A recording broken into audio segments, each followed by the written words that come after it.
Abe, to jump to one of your specific keynote topics, you speak about building a sustainable digital economy during the digital revolution, one where there's a common agreement between industry, governments, and consumers.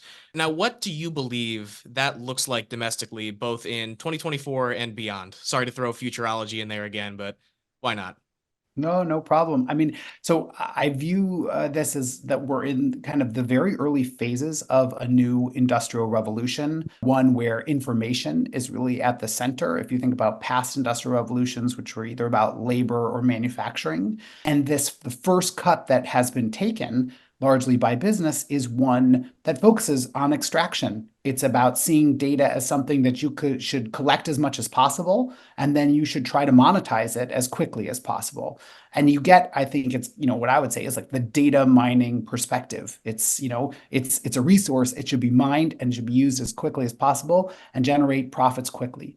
But the problem is that that is producing basically a lot of clutter. It's increasingly turning people off from the systems that we created. There's an expression which I love, which is the enshittification of the internet, which is basically, companies that used to provide good services increasingly are filled with bots that are creating reviews that aren't even real. And that kind of world is one that then leaves the consumer not even understanding how are they supposed to use these things anymore. You get algorithm suggestions that don't make sense. They're not feeding your interests. And ultimately, I think it's going to collapse the ecosystem. And so I think we need a different perspective, one where it's less about extraction and one more that's about stewardship. It's about seeing data not as something that just should be exploited as quickly as possible, but that we should focus on how it can be used productively and sustainably in a way that then the consumers will be brought along for the long term, but also that governments don't intervene in a way